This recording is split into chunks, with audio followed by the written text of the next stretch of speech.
The Fabulous 413 podcast is funded by Greenfield Savings Bank, providing residential lending advice. Greenfield Savings Bank, member FDIC, DIF, equal housing lender, NMLS 409187. Welcome to the Fabulous 413. I'm Khalees Smith. And I'm Monty Belmonte. Later in the show, we'll hear about the life and legacy of 100 years of Max Roach with a special tribute to the late jazz drummer and UMass professor. Coming to the Iron Horse in Northampton this Friday, we'll talk with one of the drummers performing, Colin Jalbert, and event organizer Damani Gordon from Genuine Culture, LLC. And Word Nerd Emily Brewster, senior editor at Merriam-Webster in Springfield, will demand candy from us all and explain more about the origins of trick or treat. But first, one of my favorite times of the year in Franklin County. That is the sound of Khalees Smith eating a red field apple, and when she bites into the apple, it's blood red in the flesh. Halloween, and I love it. I don't know what you're saying. This is delicious. I'm going to finish this. It's such a high sugar year this year that the red fields are, coming in at like 16 bricks at the high end. Whoa. Normally they come in about 12, but to my mind, the best apple crop, maybe since 2015, but definitely since 2020. 2020 was a good year too, but For some things. It's time for a local hero spotlight with Claire Morneau from CISA, the local hero folks. I'm going to not talk and just eat this apple. Yeah, I want to bite of that one. But we are here focusing on Cider Days, which Khalees and I Best time of the year. have long been fans of, and it's appreciated around the country and around the world, but sometimes often forgotten even in our own backyards. So the more we can highlight this, the better. And we're here with Claire Morneau from CISA, as I mentioned. And what's your name? Field Maloney, a West County cider. Matt Kaminsky from Gnarly Pippins and Meadow Fed Lamb. Oh, we've heard about you, Matt Kaminsky. And I'm Sue McFarland.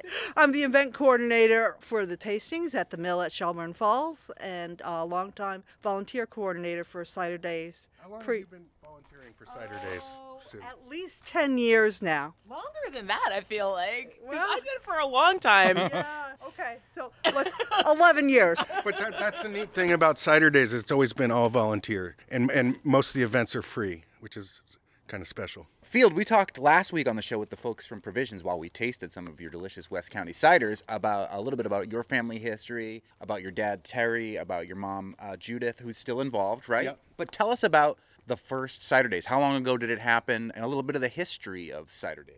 This is the 30th Cider Days.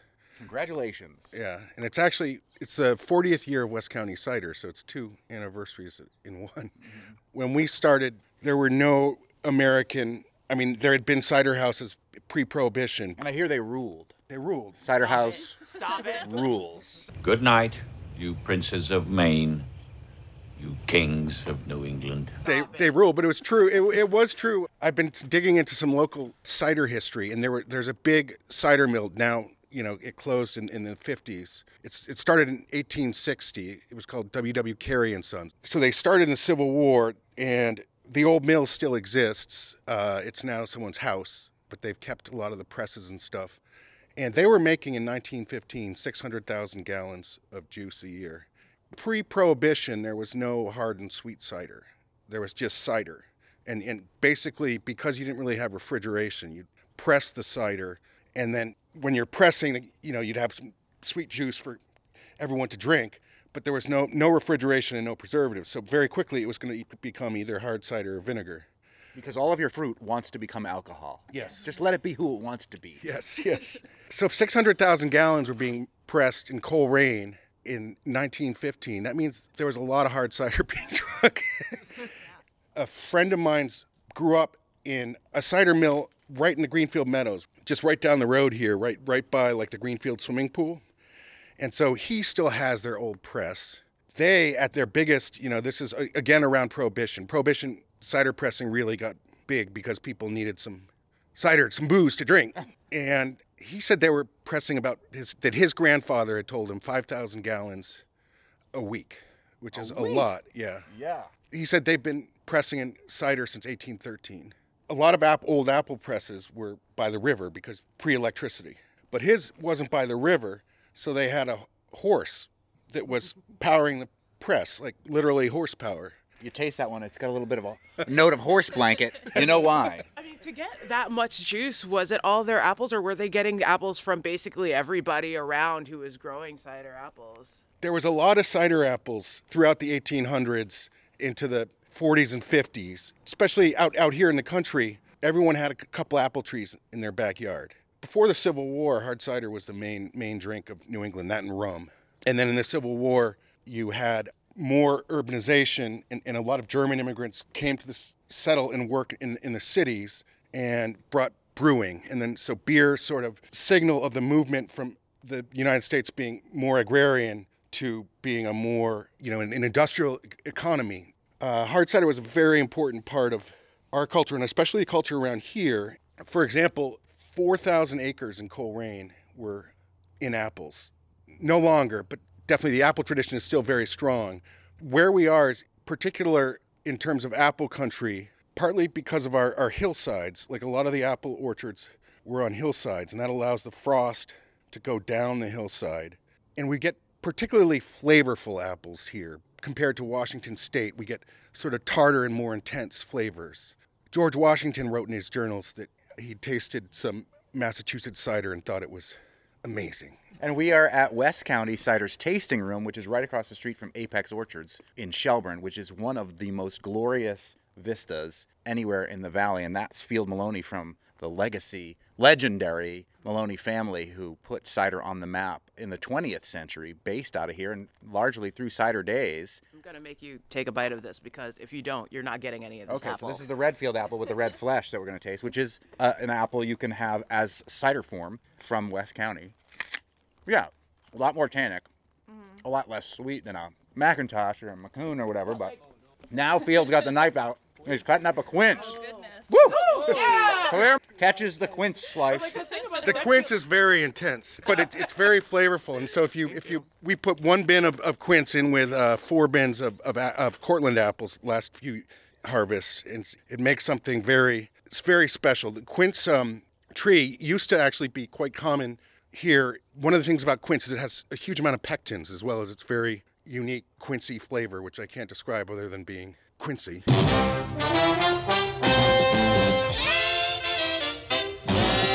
It's super floral. It's a little earthy, almost like leathery, but it's all flowers. To me, it's somewhere between a pear and something citrusy. There's also a little bit of a brighter acidity to it. It's really perfumey. It's so cool, but it is not sweet. And these kind of apples and quince and things like that may not be the greatest for eating, often are the greatest for cider making. Yeah. The other trick with quince, we're going to have some quince fruit on cider days, but one trick I learned from Ben Clark, he swears by, and I agree with him, because quince has so much pectin. If you slice one quince up with a bunch of apples and spread the apples and cook it in your apple pie, the quince keeps the apples from getting mushy. And so, and then you have the sort of perfume of the quince. So it really makes an incredible apple pie if you ever get a chance. Good Ben Clark, fruit farmer from Clarkdale Fruit Farm, Franklin County Person of the Year last year. Yeah. And if you've been using apples as pectin in like your jams and jellies and stuff, quince, it does it better for less. The unique history of the quince, it came out of Persia, going way back to sort of before written history. And some people say it was the original fruit of the Garden of Eden, but I'm not speculating on it. Great. Now the devil's got me. You and not me eating this red apple? You made me eat it. I knew it was your fault. You asked. But what makes the quince special partly is that pectin. Farmsteads around here would have a quince tree or two to make preserves with because the pectin, but then by the 50s, you could just get gelatin at the supermarket. Yeah. So you didn't need quince trees. So people didn't know what to do with them, so a lot of them got cut down. But so if you don't like horse hooves in your gelatin, maybe go get some quince.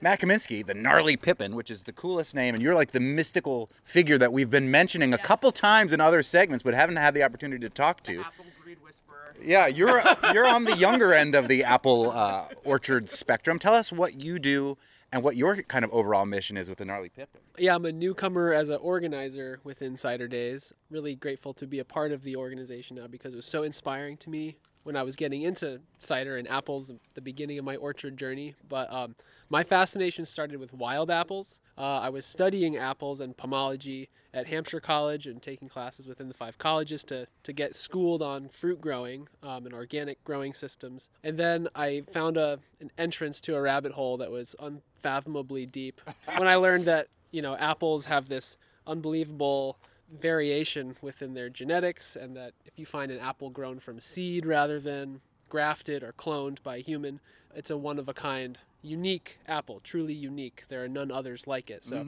that blew my mind and still blows my mind every day. And so I then just was on a sort of never-ending hamster wheel of trying to find really weird apples on the side of the road, and growing out of the edge of the woods and out of stone walls and places that people don't tend to look too often, to try and find apples that were really amazing flavor, had certain growing characteristics that, would be valuable for us as orchardists and fruit growers. And I was able to, use Carr's Cider House, which is a local cidery down in Hadley that I work closely with, and me and my partner Rachel at Meadow Fed Lamb work very closely with. I was able to, use their cider business as a platform to bring some wild apples to like a small but to me important clientele customer base of cider drinkers who hadn't been excited about wild apples in the past. So fast forward a few years and still wild apples, seedling fruit, sometimes we use those words interchangeably, still has a strong hold on my daily life. And this Cider Days weekend this year will be the 5th annual Wild and Seedling Pomological Exhibition. So the 5th year that I've done this event. This year it's going to be at the Williamsburg Grange Hall on Friday, the 1st of November. And it's an event where people like myself from all over the continent collect and send in specimens of wild and seedling apples that they find to be noteworthy for some reason. And we have a big open tasting. It's a public event. It's free. You can come and taste 100+ wild apples. I think I have the master list last night at 135 submissions. By and large, everyone who finds an apple tree that grew from seed is finding something that's truly genetically unique. That's just kind of how apples work. And we do have this awesome advent of fruit genomics happening in our world of pomology now. It's sort of a recent development, but it's changed the game in a big way in terms of people understanding what an apple that they encounter actually is. So it's sort of like 23andMe for apples now. And some people have submitted wild seedling apples to the exhibition, and then also with that given me the information. I know that this is a unique apple, but we know exactly whose parents it is. There's just an amazing amount of information that that's out there about the wild apples. But it's going to be a really fun tasting, 130+ wild apples to taste, and then you get to vote, which is my favorite part. I loved seeing what people enjoy. There's 5 different categories, and I'm not going to spoil what they are. You got to come to the event and find out. Because one bad apple spoils the bunch. Stop it! If you plant an apple tree from a seed, it's not going to be the same exact variety, and that's partly what's allowed the apple to sort of spread across the world.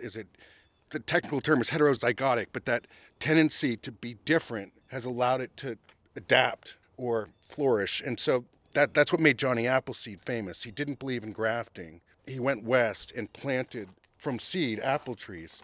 So he was sort of an early big figure in the great diversity of apples that we have in America now.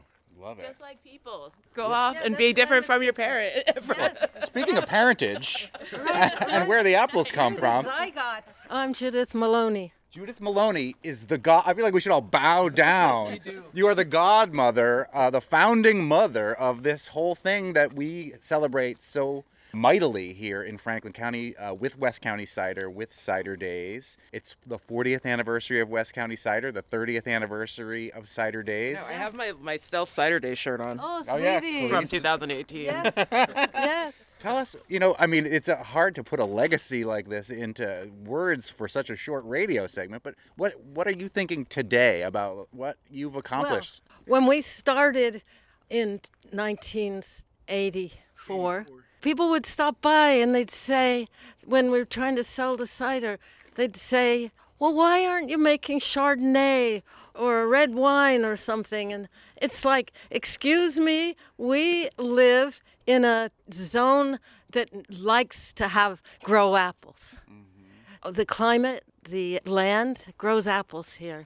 But nobody was buying our cider.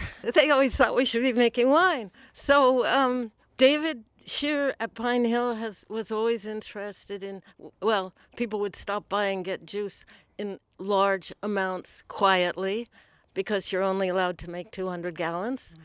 But make it so that other people can make their small amounts of cider and do what we can to show how to make it. There were people connected in the valley fermenters, who were making their own ciders. They were making their own beet wine. They were making their own tomato wine. It sounded like a great union of minds and makings. Claire Morneau from CISA. Well, I have a question just about what Cider Days is. I feel like we've heard that there are events for apple enthusiasts and cider makers. There are also events that are geared more towards the general public. I sometimes get the question like, well, what does going to Cider Days look like? Let's ask Sue McFarlane about this. Professional Cider Days volunteer for over a decade. Well, I think mostly it's about educating yourself about the agricultural history of this area. I grew up in a generation, even though I lived in an industrial town, we still had milk delivered in bottles, and yet my grandmother had those apple trees in the back of her little 1/8 acre plot. But the fascination I find with this is that there's so much information that's connecting people across the valley. There's like this whole scientific aspect you can look into. We're doing a talk about trees in the landscape with Adam Bursma, who's going to talk about maintaining, those apple trees that might be in your backyard and how you might want to prune them and bring them back. We have Dan Pucci, who's coming, who wrote a book called American Cider. He's going to be at Raven Books. Many, many different points of entry for people to tie in to cider, the whole history of the apple, and the bigger, broader picture of agriculture. And a lot of the events are free, and there's a map where you can go to bounce around to all these different places. Right, it's ciderdays.org. I think I love most about Cider Days is that it's kind of like a whole body treatment if you're interested in apples. If you like eating them, there's something for you. If you like drinking them, there's something for you. If you're interested in growing them, there's something for you there. If you're interested in fermenting apples, there's something for you there too. If you just want to eat and hang out with your friends, oh, hey, look, we got you too. It covers all of the bases in a really holistic way so that if you have any interest at all or think you might be interested, you'll find something really cool within the whole weekend. Judith Maloney, the godmother of all cider of Western Massachusetts and the United States of America, and in some ways the world. Pomona incarnate.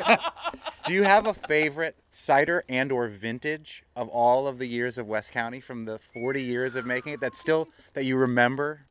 We tried growing French apples, French cider apples. We went and got the right rootstock. One was Reine de Pomme, which it comes every now and again, but it isn't exactly happy here. But when it comes, it's a great treat. One of the things about Reine de Pomme and the various French ones that we tried, because we wanted to know what French cider tasted like, is that the porcupines really like them, and which is a good reason to question whether you too should grow them. But what does Reine de Pomme mean in French, Mom? It means queen of the apples. Oh, so I thought that was you. Oh, well, thank you very much. More on Cider Days on the Fabulous 413 weekend this Saturday at 11, which is when some of these classes are starting. So if you want to find out more about all of the events yourself, head over to ciderdays.org, and you can kind of get a picture of what the previous years have been like, too. And thanks again to Judith and Field Maloney and the Gnarly Pippin and CISA and Sue McFarlane for taking the time with us. Later in the show, celebrating the centennial of one of the Valley's most legendary jazz musicians, drummer Max Roach, when we speak to drummer Colin Jalbert and Damani Gordon from Genuine Culture, LLC, about this Friday's Drums Unlimited tribute to Max Roach happening at the Iron Horse in Northampton. But up next, the Word Nerd gives us the nefarious etymological origins of the phrase you may hear many, many times tomorrow evening, trick or treat. You're listening to the Fabulous 413 on 88.5 NEPM. The Fabulous 413 podcast is funded by UMass Amherst School of Public Policy, offering graduate programs in public affairs, public policy and administration, data analytics, and computational social science. umass.edu/SPP. The Fabulous 413 podcast is funded by the UMass 5 College Credit Union, offering co-op advantage checking with cash back on all purchases, plus secure debit card controls, all from the UMass 5 mobile banking app. Insured by NCUA, umass5.coop. Emily is here. Hi. Sorry to do this, but you should take 2 seconds because the baby's in... at the fishbowl. Is Mari? Mari's here with Iris. I'll be back in 2 seconds. I'm being so nice because I got to see the baby first. And there was definitely like an oldest child streak in me that wanted to go, don't go to Control D. Like, I kind of want that tiny, tiny little power going, oh, but I've seen the baby. The baby was totally here. Whose baby is it? Ismari, who is heading the media lab, she heads the education end of NEPM. She and Iris are here, and Iris is adorable and super fascinated by everything. Thank you for that. Need a little baby boost. A little baby bump. You know, not personally in my own belly, but you know what I mean. I know what you mean. Maybe that's what I should do on election day. I should just go like volunteer. Go volunteer in like a NICU. Yeah. Emily Brewster, resident wordster from Merriam-Webster, our dictionary in Springfield, Massachusetts. We are a mere day away from Halloween. Are you dressing up? Oh, no. Khalees, are you dressing up? No, I don't dress up because it's a high holiday and I feel like it's on some level disrespectful. Don't come for me. Wow, way to ruin my fun. Everybody. You can dress up. It's totally fine. Are you dressing up? Yeah, I'm going to be Captain Jean-Luc Picard. Oh, nice. Yeah. Shut up, Wesley. Nice. You got the right It's head. easy and I don't even need a wig. But we're going to talk about the history, etymologically, of trick or treat, Emily Brewster, which many children will be forced to say at many doors tomorrow night if they want to receive any sweet treats. And it is tradition. Yeah. Yes. Or pho. I saw there's been all these fun memes about dumplings in a bucket, like kids only take one, or like pho. Or only potatoes. Take one slurp. Oh, pierogies. Yeah, that kind of thing. Yeah. Anyway, if that's not what you're giving out, but are giving out candy. Like clearly, nobody's told hey, there might be razors hiding in their thing anymore. No, and it's hard to hide a razor in pho. Yes. Yeah. You'd see it coming. Right. But where does the origins of the words trick or treat come from? Well, we have an independent etymologist to thank for getting the history of trick or treat. Barry Popek is his name. He's also done fantastic research into the origin of the term the Big Apple for New York City and hot dog. Interestingly enough, the Big Apple has a razor hidden in it. If you give those out, on door to door. Only to people who weren't born in the Empire State is for the newcomers. Yeah, right. I want you two to guess what part of the world the phrase trick or treat comes from. Transylvania. No.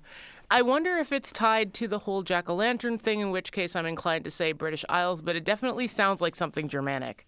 It's North America. It's from North America, specifically the Canadian provinces of Alberta and Saskatchewan. Oh. Now, how old do you think the earliest evidence of the phrase trick or treat is? I'm going to say late 19th century. Yeah, that seems about right. I don't think earlier than 19th century. Yeah, you're right that it's not earlier than that. It's the 1920s. Oh. So Popek found two examples, one from 23, one from 24, one's from Saskatchewan, one's from Alberta. And in these examples that he uncovered, it's not quite the familiar phrase. There's a quote, Halloween passed off very quietly here. Tricks, not treats, were the order of the evening. So that's the first example that's been found of the pairing of trick and treat, but it's plural, treats, not tricks. Then, the very next year, Halloween night was observed in the usual manner by the young bloods, that's in quotation marks, in Penhold. Fun is fun and tricks are tricks, but when such public buildings as school and Memorial Hall are molested with no option for trick or treat, we cannot see where either fun or trick is enjoyed by the participants. Aha, so that has the official trick or treat connected all in there. That's right. No option for treat or trick. And it was from the Canadian gang, the Bloods? Don't you think the Crips would get more into this? You know, with the Crypt Keeper and all that stuff? Tales from the Crypt. This is Red Deer, Alberta in 1924. Okay, all right. Again, from Alberta, in Calgary this time, 1927, we have another example. This time it talks about very young children who wandered in droves from door to door, heavily disguised and demanding trick or treat. To treat was to be untricked, and the youthful hold-up men soon returned home bowed down with treats. Here's some nice coverage of these escapades going on Halloween night. I love that people don't like it, too. It seems like they're being pestered by these children. Well, they're being blackmailed by these children. I know. It's like wassailing in the Christmas season, too, where like people come door to door and like demand things for you, or like Boxing Day demanding the leftovers. Give us snacks, or we now, won't stop singing. Now bring us our figgy pudding. Figgy pudding? No, figgy pudding. It's made with figs. Oh, sorry. And bacon. What?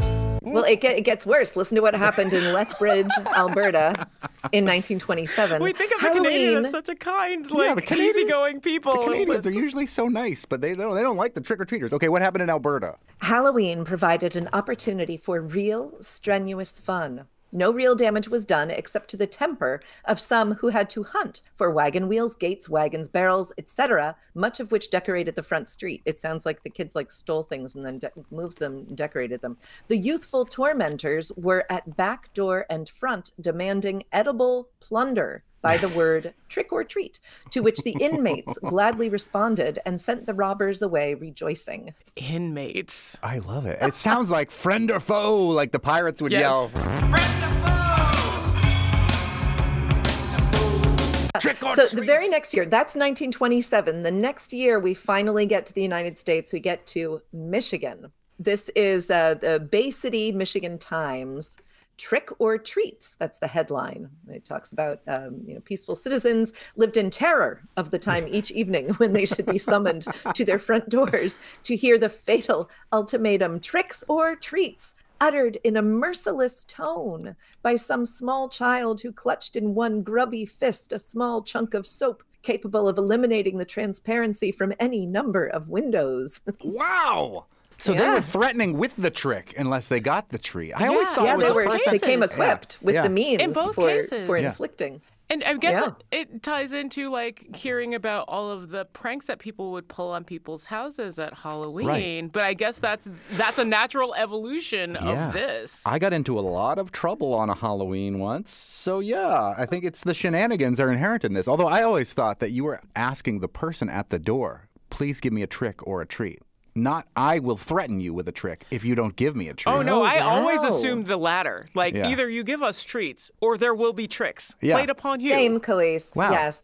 I never viewed it as a threat, so this is kind of fun. I want us to go back to this. So kids, if you're listening, be as threatening as possible when you go door to door tomorrow night. No. Trick or treat! Now, all the examples I've given you so far are examples that Barry Popick turned up. The earliest example in Merriam-Webster's files is from 1942. It's an instance of the exact phrase trick or treat. Mm-hmm. Says the local equivalent here in Decatur, Illinois is trick or treat. The custom is the same. Children masked and in costume knock at front doors and greet the host with trick or treat in a somewhat disguised voice. The proposal is obviously a mild kind of blackmail in which, whatever the motives, the treats are always forthcoming. That's from John Valentine, Letter in American Notes and Queries, March 1942. We've taken all the risk out of Halloween at this point, it seems like. The stakes were so high at this point of the etymological history of trick-or-treating. Now it's easy. Now I just get mad if they don't give me a full-size candy bar. Oh, what was the competing phrase? Shell out. There is a little bit of evidence for the term shell out being used to describe what was going on, a request for shelling out. We don't have much evidence of that. Now, I mean, in either case, it's basically you getting your kids dressed as adorably as possible so that they can go and threaten the adults in their neighborhood. Yeah. Shell out at least sounds like maybe you're going to get some oysters or clams out of the deal. Yeah, but it leaves you unaware of the consequences if you don't. Yeah. Trick or treat is at least a little bit more honest about this exchange. Right. Shell out, though, there's no option here, right? You're just it's a demand. It's in the imperative.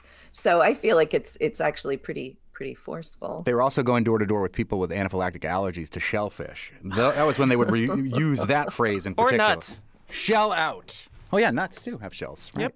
It's also interesting that even as late as 1965, the set phrase had not fully gelled. We know this because there's a Peanuts cartoon in which Lucy is engaged in the activity and the words tricks or treats are in the bubble. I got a chocolate bar. I got a quarter. In 1972, We have a Merriam-Webster editor who wrote a note. You know, we're constantly writing notes to one another. These days they're digital, but we have this very long history of these paper notes.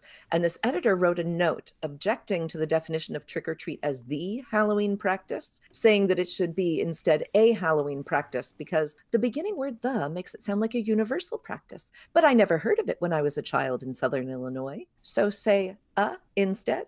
And the definition was so revised. Mm-hmm. So it was still in the early 1970s, trick or treat was not universally known as the term to use, which I think is really interesting. I was born in 1973. All of my childhood, it was always trick or treat, never anything else, no variation on it at all. How about for you two? No variation. Yeah, no variation. Always trick or treat. So Gen X is the first full generation of trick or treat. We have so many firsts. Yeah, we rule. We roll with so many punches. So much has changed for us and in our lifetimes, just in general, at an exponential pace. None of this skibbity other type of things to say door to door. Pa, pa, pa, pa, pa.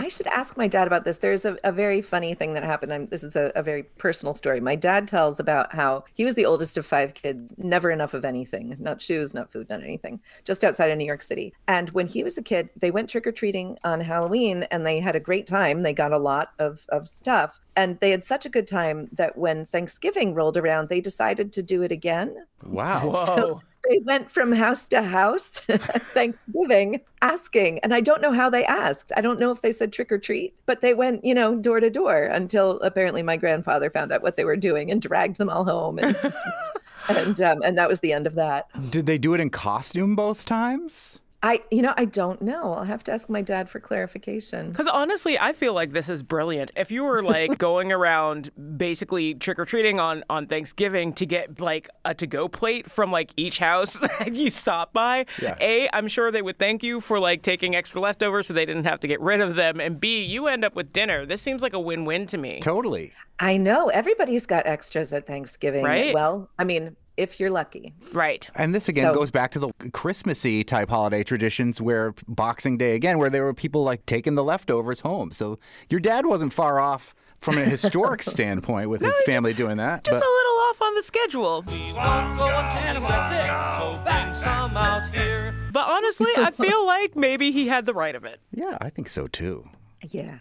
I want to reinstitute the notion that trick or treat does not sound like a cute thing that little kids say when they go door to door, but like carry a bar of soap. In your grubby little hand. Yeah, and blot out the windows of those who don't give you full-size candy bars. I feel like that was much more of a threat for people who didn't have hoses or power washers. Oh, yeah, maybe it's not as big a threat right now. Soap is not really a big threat. No, it's just sort of like, oh, look, you're cleaning my house. Thank you. I got that labor for free. Yeah, all right, good. The other lexical thing that always occurs to me when Halloween comes around is just what the word fun is doing in fun size. Like a fun size candy bar is not fun. That always just sticks in my craw. It's newspeak because the fun size Snickers is so much smaller than the actual full size Snickers. But it's also like as much of a candy bar as I ever actually want. Like I actually really like fun sizes because it's just a little taste and I don't have to get tired of having that much sugar halfway through, which is what almost always happens. I guess so it really is fun for you. Yeah. It is. It's like, oh, look, I got a little peek.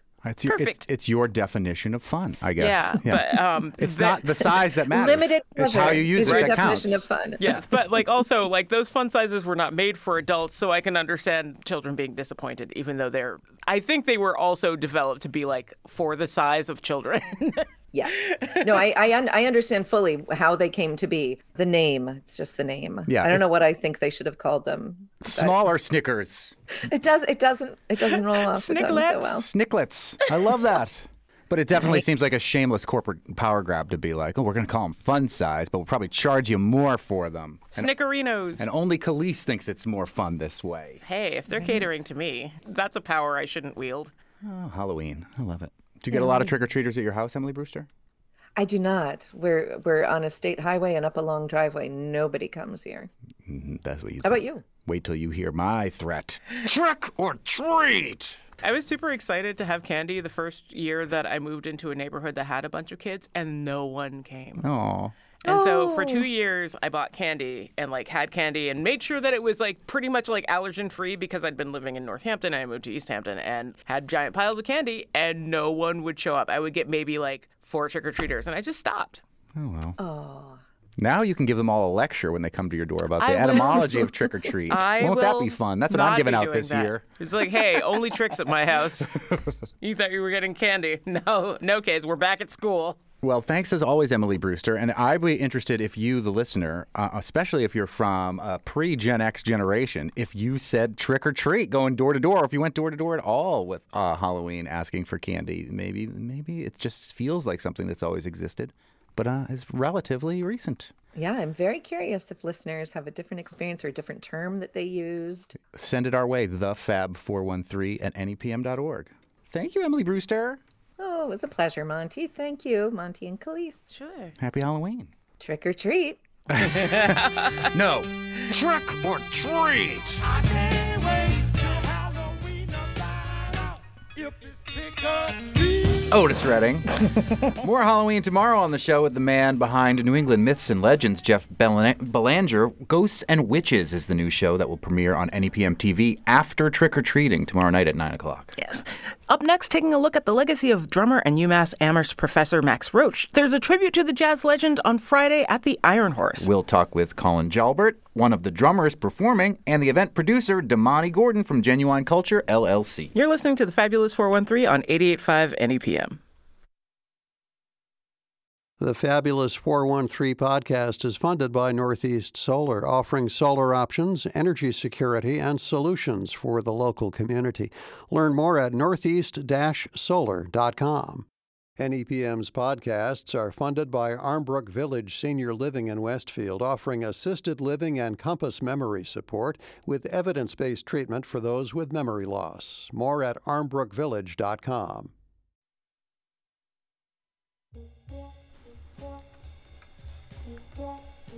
Welcome back to the Fabulous 413. Genuine Culture LLC presents Drums Unlimited, a tribute to Max Roach, a celebration of one of the most innovative drummers in jazz history. Tomorrow, November 1st, at the Iron Horse Music Hall in downtown Northampton. Wait a minute, it's not tomorrow. My head is on Thursday. It's Friday, November. Yes, 2 days from now. It's hard. I play with the space-time continuum all the time. So yes, happening Friday, November 1st at the Iron Horse in Northampton. It's a one-night only event, and it's Friday night, honoring the legendary Max Roach on his centennial. Max Roach revolutionized the role of drums in music, and his influence spans across jazz, hip-hop, and beyond. In this special tribute, 3 world-class drummers, Colin Jalbert, Dwayne Keith, and Jonathan Barber, will each take the stage for a 30-minute solo set showcasing their unique styles and influences from jazz and hip-hop to broken beats, soul, world, and house music. These solo sets are a direct nod to Roach's own groundbreaking series of solo concerts, celebrating the endless creative possibilities of rhythm and percussion. The night doesn't stop with the live drumming. DJ Rec will be spinning the finest jazz and hip-hop tracks, highlighting the deep connections between these genres and the legacy of Max Roach. It's more than just a concert. It's a celebration of Roach's lasting impact on music and culture. And we are joined by the producer of the event, Damani Gordon from Genuine Culture, LLC, and by one of the 3 drummers performing on Friday night, Colin Jalbert. Thank you both for joining us. Thank you for having us. Thank you. Yeah. Now, Fabulous 413 is like family now, so thanks for having us again. We love to hear that. Yes. Flattery will get you everywhere, Damani. You have been on the show a bunch of times, but if people aren't familiar with the mission of Genuine Culture LLC, tell us a little bit about what you do. Sure, yeah. We're an organization that started in 2017 by myself and my mother. Big shout out to Lisa Cooper Gordon. Family. Yes, that's right, that's right. Big Full shout out to disclosure, her. I love dancing with your mom at events. Yes. It is the most fun. I also love your mom. Yes. We know Kari loves your mom. That's Kari right. And Jerry. That's right. I just saw Kari. It is family here. Yeah. Yes, that's right. So we started out 2017, and the whole basis for the organization is, we promote and organize various cultural events around Western Mass, everything from jazz to hip-hop to dance, and everything that represents, culture, hip-hop culture through the spirit of culture, and Black American culture and global culture in general. I know there was a big tribute to Max Roach at the UMass Fine Arts Center last week, and Micaiah McCraven, who's a now legendary drummer with roots in this area. For the whole week, there were talks about like his contributions to the Afro-Am department and the music department just across all of last week. It was really, really interesting. And I went to the UMass football game on Band Day, and I will shout out to the UMass Minutemen Marching Band, has one of the greatest drum sections in the Northeast for sure, and they did a tribute to Max Roach, which they also brought to the Fine Arts Center. So to hear, they had 2,000 band members on the field because bands came from all over New England. So to hear a band of that size performing Ghost Dance, which was a little bit of the clip that we just heard coming in here, it was so powerful. Wow. Colin, you're a drummer. You're one of the people that will be performing on Friday night at the Iron Horse. Tell us what your relationship is to the work and the style of Max Roach. Okay. I think I first got into Max Roach when I was in college, and I was into lots of different drummers, Elvin, Art Blakey, so many others. But I think it was my teacher who had me check out Percussion Bittersweet and We Insist Freedom Now. And that's when I was like, oh, this is something different. And so I kind of kept digging and found out he had dozens and dozens of records, and I kind of I still am slowly chipping my way through, but each one kind of pulls me in for like a different musical treat. So it's easy to fall down a rabbit hole with Max Roach because he covers so much ground, like just in general. So yeah, and you bring up the Freedom Suite, which is like super, super interesting.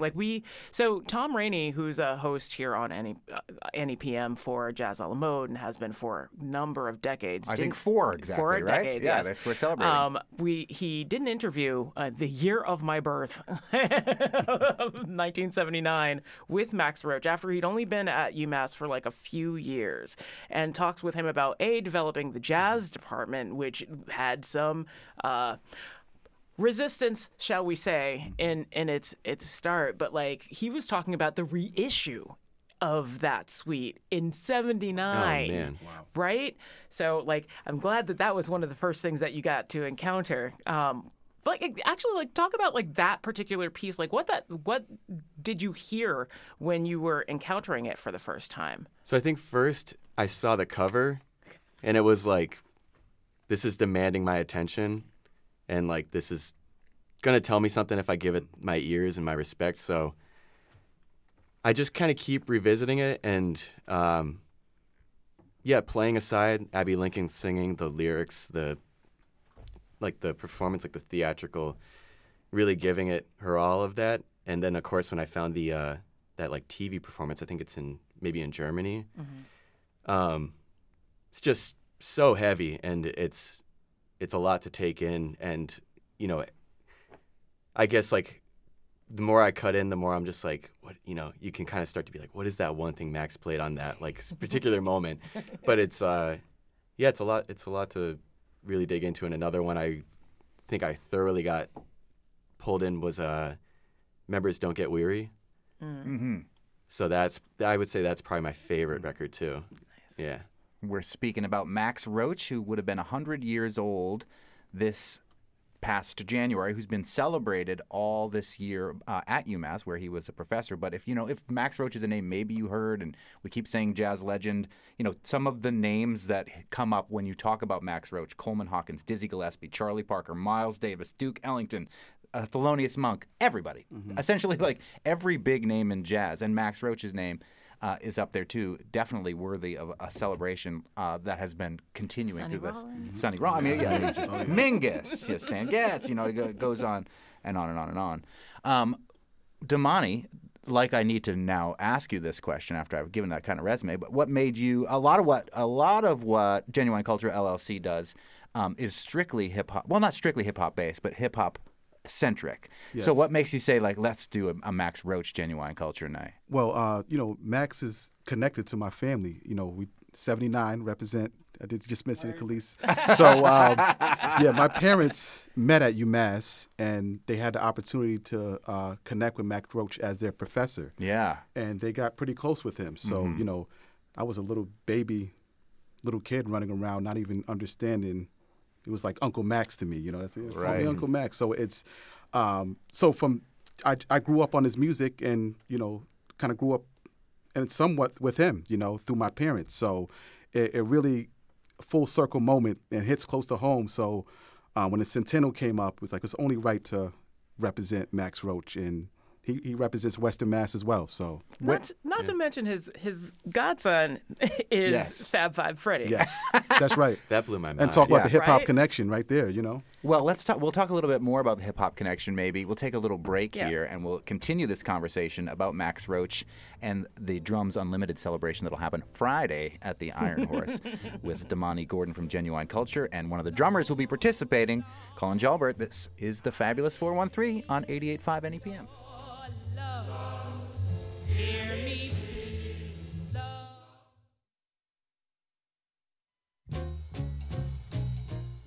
Welcome back to the Fabulous 413. We are celebrating the centennial of the legendary drummer Max Roach, which has been celebrated all this year in the area because not only is he a legendary jazz drummer, but he was also a UMass professor and Uncle Max to one of our guests, Damani Gordon, and one of the inspirations, one of the inspirations to one of the drummers who'll be performing at the Iron Horse in his honor, Colin Jalbert, who also joins us.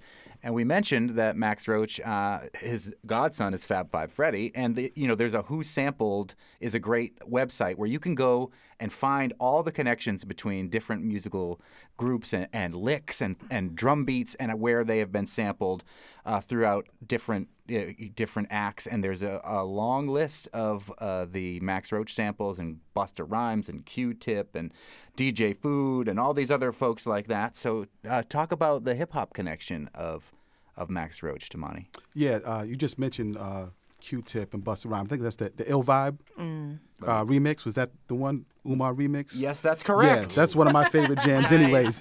And, I just recently realized that was a sample from Max's drums. So that's a great track. And I think Max was also an early supporter of the hip-hop culture and hip-hop music.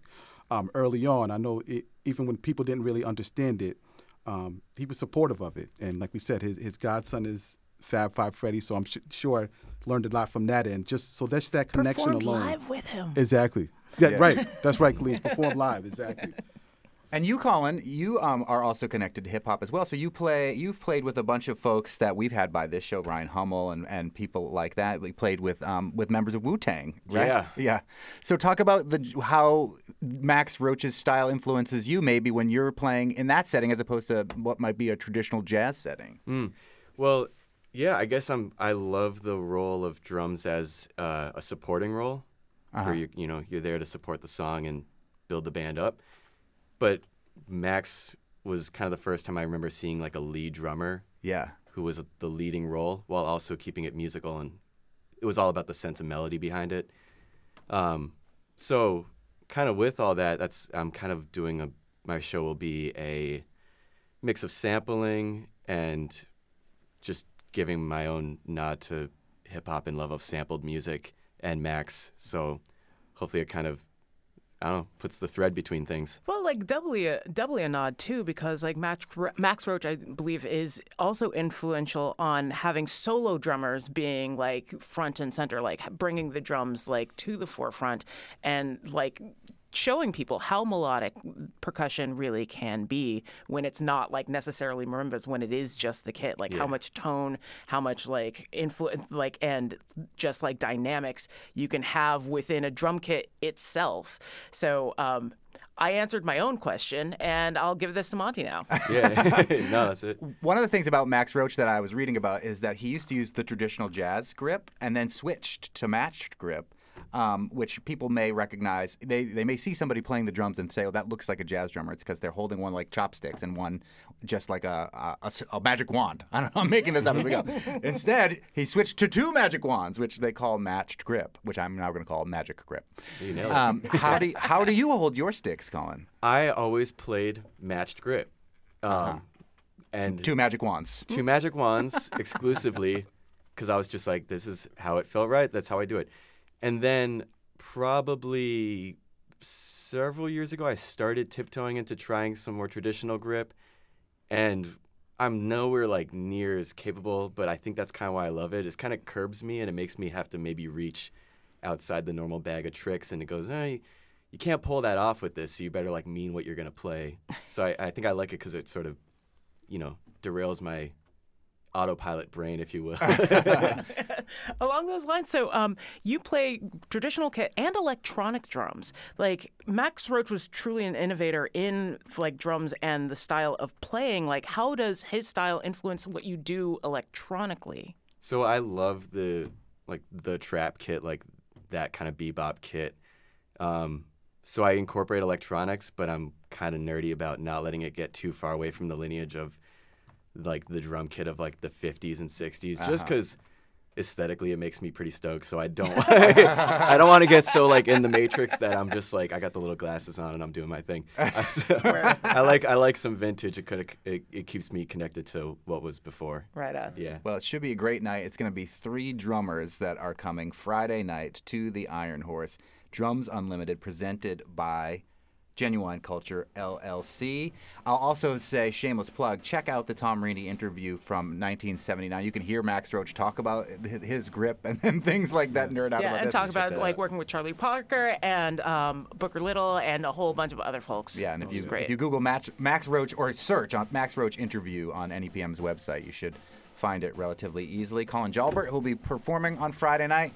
And Damani Gordon from Genuine Culture, LLC. Constantly putting these good nights together. Yeah, part of our family here at 413 fam. I love it. Thanks so much for coming in. Thank you so much for your support always. Dwayne Keith and Jonathan Barber are going to be there. Don't miss it. That's right. Yeah. Friday night, right. Iron Horse. On the next Fabulous 413, it's the spookiest of days where the veil is thin, and we happen to live in an area where there's a lot of local stories that fit into this vein. So we'll meet up with folklorist Jeff Bellinger to talk about some of the scarier legends of Western Mass before you can see his New England Legends episode, Ghosts and Witches, on NEPM TV just after the trick-or-treating hours. We'll also hear from both candidates for the 2nd congressional seat in the House of Representatives, Representative Jim McGovern and his challenger, Independent Cornelius Shea. So it will be scary tomorrow, I think. Yeah, it's getting really scary out there. It's getting very real.